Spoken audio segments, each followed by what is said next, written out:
Right, hello everyone and welcome to this revision video about Elizabeth I and her marriage. So one of the very interesting things about Elizabeth I is about whether she should have got married or not. And Elizabeth is well known as being the Virgin Queen, and we know that she never married during her rule. And what we're going to do is we're going to look at the significance of that, and we're going to look at the reasons why she didn't marry. So our timeline of key events starts off with the execution of Elizabeth's mother, Anne Boleyn. I think it's probably fair to say that Elizabeth didn't really get the best impression of the institution of marriage from her upbringing, seeing, for example, her own mother get beheaded by the sort of orders of her own father. Doesn't really say a lot for the sort of strength of marriage. She also saw her older sister Mary controlled in her marriage from Philip of Spain. So it's not a surprise really that Elizabeth decided that she would be best not getting married if she wanted to be a strong and powerful female monarch, because it tended to be the case that if a female monarch got married, they could often be controlled by their husbands. So we're going to find out about a few different things here and about the sort of heirs to the throne that there may possibly have been, and look at some of the significance of these different decisions. Some key individuals there for you to be aware of, but without further ado, let's find out about why Elizabeth never married. So I think it's fair to say, in this quote from John Knox, that being a female monarch in the 16th century was quite difficult. Obviously, in the 16th century, we got quite used to there being female monarchs. So obviously, we had Mary I. We also had Lady Jane Grey, albeit for 9 days. And we had Elizabeth I. And then obviously over in Scotland, we had Mary, Queen of Scots. So this was an era of female monarchs. But actually, before this era, there'd only been one female monarch in the 12th century called Matilda. And that had led to a civil war in England. And there was definitely a feeling that in the 16th century that women wouldn't be able to be good monarchs. And we know that Henry VIII shared that view because he went to all those efforts to break with Rome to try and ensure that he was able to secure a male heir. So it was definitely challenging for a female monarch, and it's obviously interesting to note that Elizabeth I was a highly successful monarch and managed to rule for a long time, from 1558 to 1603, just short of 45 years. So it's obviously a really important question for us to look at about why Elizabeth never married and the consequences and significance of that for her rule and also for her legacy. So many Puritans believe that a female monarch would not be able to run the country. We know, we've already touched on this, that Elizabeth had seen the problems of marriage. We know that female monarchs, they tended to be influenced or dominated by their husbands, and that was certainly the case with Mary I when she married Philip of Spain. But the real issue that we would have here is that with Elizabeth not marrying, she has no heir, and therefore one of the big problems in Elizabeth's rule was there was never really a clear successor. And Privy Council and Parliament always wanted Elizabeth to name a successor, but she was very, very reluctant to do that because Elizabeth always felt if she named a successor, then the focus would be on that successor and it would detract from her power. So it's something that only ever really resolved itself right towards the end of her rule.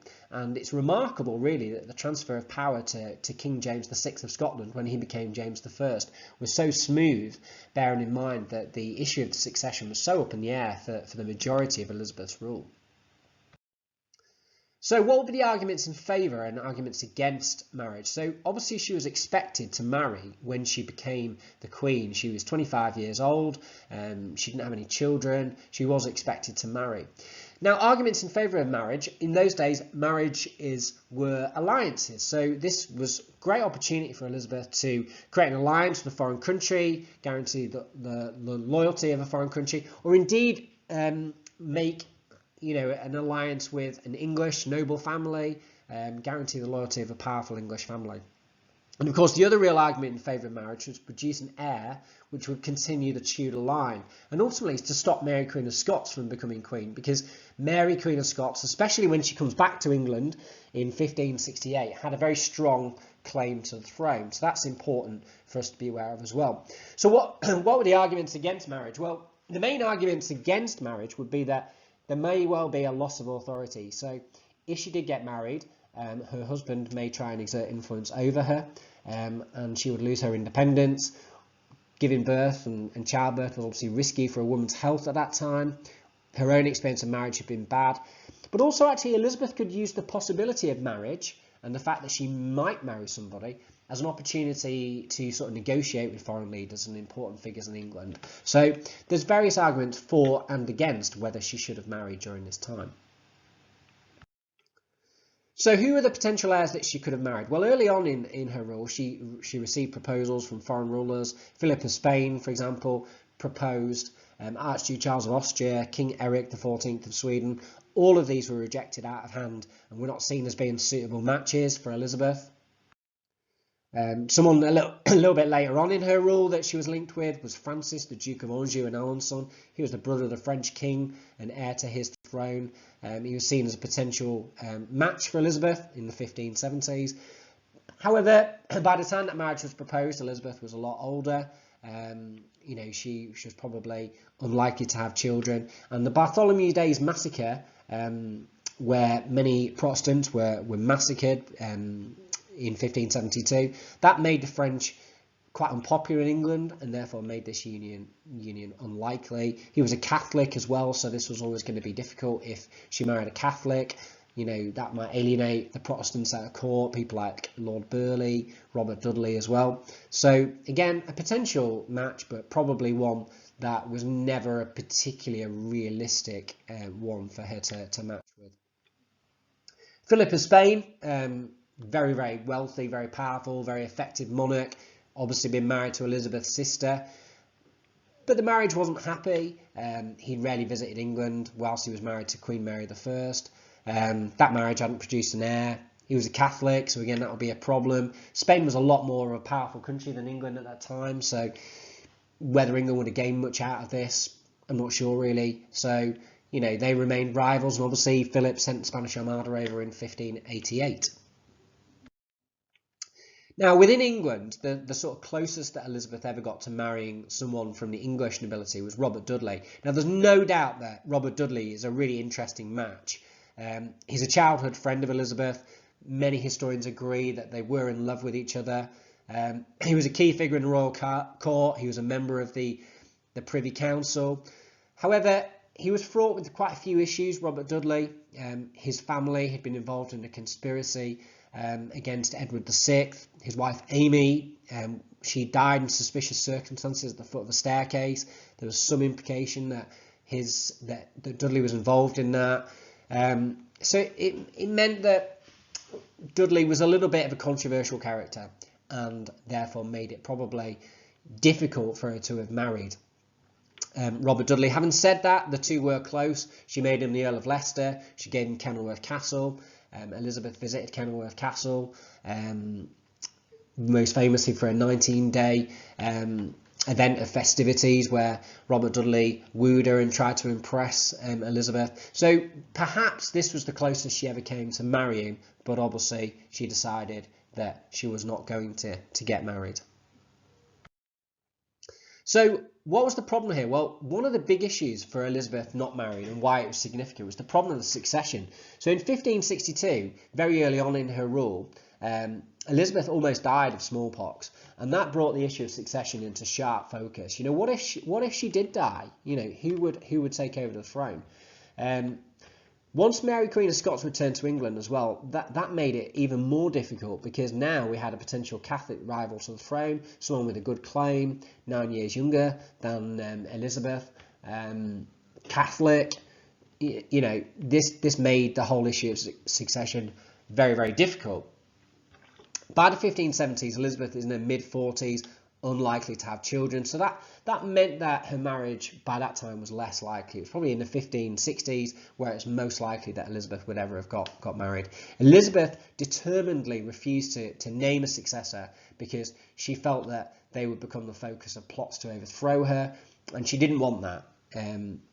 What happened towards the end of her rule was that her advisors, most notably Lord Burleigh's son, Robert Cecil, began negotiations with James VI of Scotland to be the next monarch, and of course when she died he did of course become the next King of England. Yeah, so this just shows you the sort of family tree of the succession crisis. There's two main claims to the throne during Elizabeth's rule. There's the Stuart claim and the Suffolk claim. The Stuart claim is through Henry VIII's sister Margaret. It's the one that involves Mary Queen of Scots and James VI of Scotland. And then there's the Suffolk claim, which is through Henry VIII's sister, younger sister Mary, and that's the one that involves the Greys. Okay, so obviously we know about Lady Jane Grey. She was the Queen for 9 days in 1553, executed in 1554. But people like Catherine Grey, for example, seen as sort of potential heirs as well, but not so strong as a claim to the throne as Mary Queen of Scots perhaps had. So the Suffolk claim, let's look at that in a little bit more detail. So Lady Jane Grey, who we've just spoken about, had two younger sisters, Catherine Grey and Mary Grey. Now both are Protestant and both are potential heirs. You know, given the fact they're Protestant, might be a better fit. Now Elizabeth discovered that Catherine Grey had secretly married the Earl of Hertford and fallen pregnant. She was furious about this, and she had her imprisoned in the Tower of London in the early 1560s, and her children were declared illegitimate. Mary Grey married without Elizabeth's permission. She was placed under house arrest, died childless 10 years later. Essentially, if you were an heir, a potential heir or a rival to Elizabeth, you're not going to fare well. She wanted all the focus really to be on her and her as a monarch, rather than thinking about any kind of succession. We know about the Stuart claim, Mary Queen of Scots. Mary obviously brought up in France. She was a Catholic. Elizabeth did at one stage think about marrying Mary Queen of Scots to Robert Dudley, but Mary regarded Robert Dudley as being socially inferior, and that's when she married obviously her cousin Lord Darnley, uniting the two Stuart claims to the throne and sort of making, you know, their kind of claim to the throne stronger, and certainly giving strength to their son James's claims to the throne. So there's just a few reasons here about why it was difficult for Elizabeth to marry, and why it was difficult to find a suitable husband. You know, if she'd married a European prince or a European monarch, that then gives that country too much influence over England. And we'd seen that with her older sister Mary I and King Philip of Spain. Conversely, if she chose a member of the English nobility, that might create anger and resentment over other noble families that are not chosen. And similarly, with the religious settlement, the middle way that Elizabeth had gone for, had she married a Catholic, that would have made that quite difficult as well in terms of a marriage there, because that might have upset the sort of very delicate religious settlement that she created. And although we know that the religious settlement was quite successful in the first sort of 10 years, after 1568 there was growing sort of Catholic anger against Elizabeth, and growing attempts for like Catholic plots centred around Mary Queen of Scots and the Jesuit priests coming over and trying to convert people to Catholicism. Similarly, there was the Puritan opposition as well that we had during that time. You know, people like the Separatists and the Brownists, for example. So on both sides of that religious divide, there was opposition from Catholics and from Puritans. I think ultimately as well, to understand Elizabeth is to understand that she wanted to be in charge of England during that time. And she knew that if she did marry anyone, it would affect her power and independence. And I think that's a crucial reason why she never chose to marry. So there's a nice quote here from historian Alison Weir, talks about how although she did love Robert Dudley, she didn't want to marry him or any other man. And I think really historian Alison Weir talks about how probably this was a decision that Elizabeth made at a very young age, that she never wanted to marry. She hated the idea of marriage. She wanted to be in complete control of her own destiny. And therefore, it's highly likely that Elizabeth would never, ever have married. So this is how the succession was resolved between Robert Cecil and the Privy Council, made all the arrangements, and Elizabeth showed her approval in the end that the throne would pass to James VI of Scotland, and of course it did, remarkably smoothly. So just to finish up, there's some key facts here for you to learn about and remember about why Elizabeth decided to never marry. So thanks for listening, and bye-bye.